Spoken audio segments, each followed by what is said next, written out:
Lightroom के इस episode में आपको खुशामदीद कहता हूँ।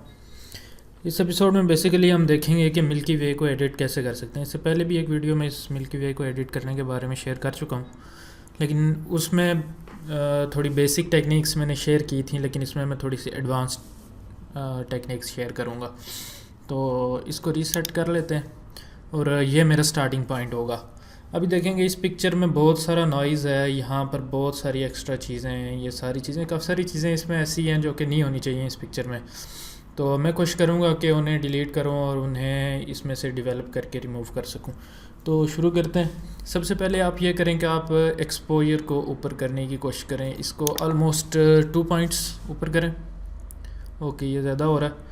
आप इसको 1 पॉइंट ऊपर कर लें, ठीक है, इतना बहुत है। फिर उसके बाद आपने टिंट को ऊपर करना है, टेम्परेचर को, बल्कि एक्सपोजर को अगर मैं नीचे करूं, आप इसको -1 पॉइंट, क्योंकि रात की इमेज है और इसको थोड़ा सा डार्क होना चाहिए। -1 हो गया। और इसके बाद टिंट को मैं थोड़ा सा ऊपर कर देता हूँ, ऑलमोस्ट यहाँ तक। चेक कर लेते हैं, फुल पे बहुत बुरा लगेगा, मतलब थोड़े से जो इसमें मैजेंटाज हैं वो ऐड हो जाएंगे। फिर इसके बाद मैंने टेम्परेचर को थोड़ा सा डिक्रीज़ करना, क्योंकि रात की इमेज है तो थोड़ा सा इसमें ब्लू होना चाहिए, ऑलमोस्ट इतना ठीक है। फिर इसके बाद मैंने ये करना है कि मैंने टोन कर्व पे जाना है और टोन कर्व में एडिटिंग करनी है। यहाँ पर एक पॉइंट लगा लें, यहाँ पर एक पॉइंट, इसको थोड़ा सा नीचे की जानिब ड्रैग कर लेता हूँ, इसको मैं ऊपर की जानिब थोड़ा सा ड्रैग कर लेता हूँ। ओके, यहाँ तक ये आ गया। फिर इसके बाद मैंने ये करना है कि मैंने ब्लैक्स और शेडोज़ को एडजस्ट करना है और हाइलाइट्स को एडजस्ट करना है। अभी जो हाइलाइट्स हैं बेसिकली वो ये यहाँ पर आपको मिल जाएंगी। तो ये देखें, टोन में हाइलाइट्स हैं। हाइलाइट्स को अभी आप, मतलब कि इस पिक्चर में जो भी प्रोमिनेंट चीज़ें हैं वो मज़ीद प्रोमिनेंट हों या नहीं, इसको मैं ऑल द वे आप करता हूँ। देखें, जितनी भी प्रोमिनेंट लाइट्स थी वो ऊपर गई और जितनी भी प्रोमिनेंट लाइट्स थी वो नीचे आई, ऊपर आई, जिस तरह से भी आप इसको समझ लें। फिर अभी मैं ये करता हूँ कि मैंने हाइलाइट्स को थोड़ा सा डिक्रीज़ करना है ताकि इस पिक्चर सही आपस में ब्लेंड हो जाए। आई थिंक यहाँ पर ये ठीक रहेगी। अभी शेडोज़ और ब्लैक्स दोनों का फंक्शन तकरीबन एक ही है कि दोनों जो इमेज की डार्कर पोर्शंस हैं उनको इंक्रीज़ या डिक्रीज़ करते हैं। तो अभी शेडोज़ यूज़ करें या ब्लैक यूज़ करें, दोनों को भी आप यूज़ कर सकते हैं या दोनों में से एक को भी आप यूज़ कर सकते हैं। अभी मैं ब्लैक्स को भी थोड़ा सा इंक्रीज़ करूँगा और शेडोज़ को भी थोड़ा सा इंक्रीज़ करूँगा। सॉरी, ये वाइट है। शेडोज़ को भी इंक्रीज़ कर लिया मैंने और ब्लैक्स को भी मैं थोड़ा सा इम्प्रूव कर लेता हूँ, मतलब ये कि थोड़ा सा ये वाइट वाला पोर्शन इसमें ऐड हो जाए। आई थिंक सो यहाँ पर ये अच्छा लग रहा है, ठीक है। अभी इसमें जो नॉइज़ मैंने काफ़ी सारा मैं रिड्यूस करना, मैंने पहले भी ये बात कही थी कि नॉइज़ रिडक्शन में आप चले जाएं। ये है जी नॉइज़ रिडक्शन में आप जो है ल्यूमिनेंस को आप तकरीबन 25 कर दें। 25 करके, हाँ अभी काफ़ी बेहतर हो गई है ये। मैं इसको अगर आई थिंक 35 तक ले जाता हूँ। ओके, तकरीबन इतना सही है। डिटेल्स को मैं चेक कर लेता हूँ कि डिटेल्स कितनी हों, जो हो उसकी डिटेल्स। ये बहुत ऊपर करके फिर वैसा ही ऑलरेडी नाइस वाली इमेज आ जाती है। आई थिंक सो यहाँ पर ये ठीक है। कंट्रास्ट आप इसमें ऐड करना चाहते हैं तो आप कंट्रास्ट भी ऐड कर सकते हैं। ऑल द वे अप किया मैंने, थोड़ा सा इसको नीचे कर लेता हूँ यहाँ तक। आई थिंक सो ये बेहतर लगेगा, ठीक है। फिर इसके बाद अगर कलर में कोई आपके पास नॉइस है कलर में, तो वो भी आप इंक्रीज़ या डिक्रीज़ कर सकते हैं। कलर में सपोज मैं इसको यहाँ से थोड़ा सा इंक्रीज़ करता हूँ। यहाँ पर ये देखें कि ये इसमें चेंजिंग आई है, जो पर्पल कलर ऊपर था यहाँ पे इस जगह पे। तो ये देखिए यहाँ पर मैं इसको तकरीबन इतना आई थिंक सो ठीक रहेगा। डिटेल्स, कलर की डिटेल्स ज़्यादा हों या कम हों, ये भी आप यहाँ से एडजस्ट कर सकते हैं। आप ये अपनी पिक्चर के हिसाब से देख लेंगे कि अगर पिक्चर किसी बहुत अच्छे कैमरे और अच्छे आईएसओ सेटिंग्स में शूट किया आपने, तो आप इसको आपको ज़्यादा एडजस्ट करने की ज़रूरत नहीं पड़ेगी। लेकिन ये पिक्चर किसी अच्छे कैमरे से नहीं शूट हुई, इसलिए ये मसला है। इसमें स्मूथनेस इसकी थोड़ी सी इम्प्रूव करते हैं, ताकि देखिए यहाँ पर लाऊंगा तो ये बिल्कुल स्मूथ सी इमेज बन जाएगी और यहाँ पर ये काफ़ी शार्पनेस इसमें ऐड हो जाएगी, ठीक है। इतना आई थिंक सो ठीक रहेगा। और इसके बाद मैंने इसमें ग्रेडियंट्स ऐड करके तो मैं इसको सेटलमेंट करने की कोशिश करूँगा। सबसे पहले मैं आपको विनेट ऐड करने का एक नया तरीका बताता हूँ कि सर्कल वाला आप ये वाला ग्रेडियंट ले लें। एक सर्कल ड्रा करें, ठीक है। याद रखें सर्कल के अंदर फिल हो रहा है हुआ है अभी, देखें अब इसको इन्वर्ट करेंगे तो इसके बाहर, ठीक है। अब यह फील कर सकते हैं कि अंदर ये बाहर दोनों में किस तरह से आपको फ़र्क महसूस होगा, ठीक है। अब आप जो है इसको यहाँ पर ले आएँ, इसको ऑलमोस्ट इतना बड़ा कर ले, आई थिंक सो यहाँ पर सही रहेगी। ओके ठीक है, अभी सही है। अब आप जो है इसके जो ब्लैक्स हैं उनको डिक्रीज़ कर लें ताकि बाहर वाली साइड पे ये इतना, हाँ सही है। तो ठीक है, इसको डन पे क्लिक कर लें, नेक्स्ट वाला ग्रेडियंट लें। अब ये वाला ग्रेडियंट मैंने इस जो मिल्की वे है इसको एडजस्ट करने के लिए बनाना है, ठीक है। इस पर क्लिक करके इसको मैं यहाँ तक ले आता हूँ, इसको यहाँ पर ले आया मैं, फिर उसके बाद ये यहाँ तक आ गया। चेक करेंगे ये अंदर है, इसका कलर ये बाहर। इन्वर्ट करें इसको, मैं अंदर वाली साइड पे मैंने एडजस्टमेंट्स इसकी फिल करनी है, ठीक है। इसको यहाँ तक ले आएँ, ऑलमोस्ट यहाँ तक, ये अच्छा लगेगा, ठीक हो गया। अभी आपने इसमें ये करना है कि आपने ग्रेडियंट्स में जो है ना शेडोज़ और क्लैरिटीज़ को आपने एडजस्ट करना है। शेडोज़ को मैं अप कर लेता हूँ और क्लैरिटी को मैं थोड़ा सा डिक्रीज़ कर लेता हूँ। शेडोज़ किधर हैं मेरे, शेडोज़ ओके ये हैं। इसको मैं थोड़ा सा ऊपर की तरफ कर लेता हूँ ताकि थोड़ी सी मज़ीद इमेज ब्राइट हो जाए, ठीक है। अब नीचे करूँगा तो ये बहुत ज़्यादा डार्क हो जाएगी। अब ये बड़ा सटल सा चेंज है इसलिए ज़्यादा आपको महसूस शायद ना हो।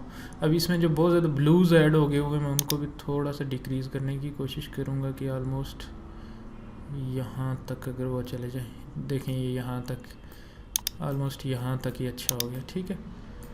ठीक है, मतलब ये 17 की वैल्यू पे एडजस्ट हुआ मुझे। एक्सपोजर को भी मैं चेक कर लेता हूँ कि एक्सपोजर अगर थोड़ा सा इतना ऑलमोस्ट 0.44 पे अच्छा लगेगा, ठीक है। शेडोज़ हैं ब्लैक्स को भी थोड़ा सा ऊपर कर लेता हूँ मैं, बल्कि ज़्यादा ऊपर ना करूँ। अगर ऑलमोस्ट 20 पे ये अच्छा लग रहा है, ऑलमोस्ट 20 पे गुड है, ठीक है।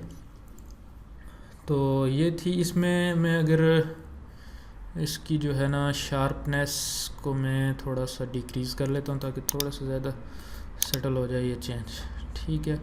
फिर इसके बाद मैं इसकी जो है नॉइज़ को भी मैं एडजस्ट कर सकता हूँ, लेकिन ये जो अभी ये वाला जो है इसी के अंदर जितनी चेनिंग है वही आप कर सकते हैं, वही चेनिंग अप्लाई होंगे। मतलब ये जो हाईलाइट हुआ है बाकी से देखें इसका डिफरेंट है कलर, ये लाइट ग्रे है वो बाकी डार्क ग्रे, ठीक हो गया।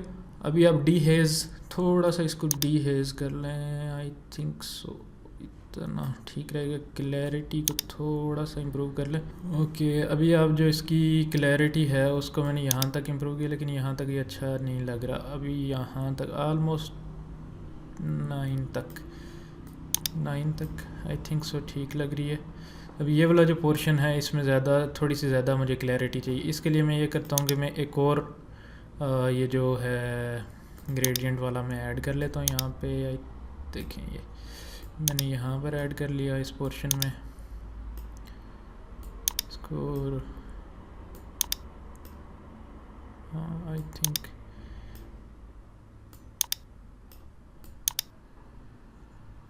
ठीक है, सही। क्लैरिटी जो है इसकी मैं थोड़ी सी इम्प्रूव कर लेता हूँ ताकि मज़ीद यहाँ पर मिल्की वे और नेब्यूलास वगैरह इसमें क्लियर हो जाए। इसको थोड़ा सा डी हेज़ कर लेता हूँ मैं। इसके ब्लैक्स को थोड़ा सा वाइट्स में कन्वर्ट करना पड़ेगा मुझे क्योंकि ज़्यादा डार्क सा लग रहा है यहाँ पे ये। ओके, शेडोज़ का मैं थोड़ा सा वाइट कर लेता हूँ, ब्लैक्स को भी थोड़ा सा वाइट कर लेता हूँ। बल्कि ये बाहर क्यों ऐड हो रहा है? अच्छा ये शायद इन्वर्ट नहीं किया मैंने, इन्वर्ट करना था इसको, सॉरी। तो अब ये ठीक हो गया। अभी डन पे क्लिक कर लें और यहाँ पर ये ऑलमोस्ट हमारी एक मिल्की वे रेडी हो रही है।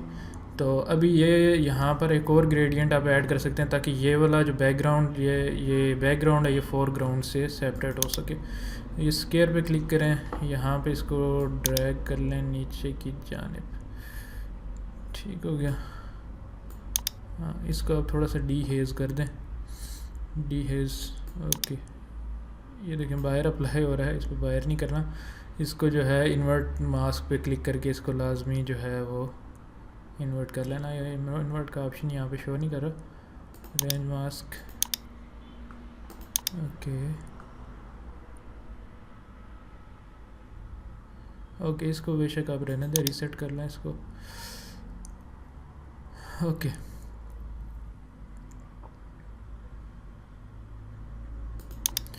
इसको सेलेक्ट करें आप और यहाँ से इसको नीचे की जानिब ड्रैग कर लें, ऑलमोस्ट यहाँ तक। ठीक है, ठीक हो गया। अब इसको अब थोड़ा सा डी हेज़ कर लें,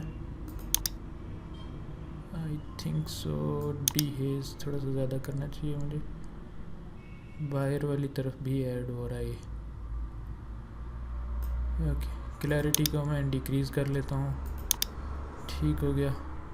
और फिर उसके बाद आई थिंक सो ये इनफ है। Okay, close.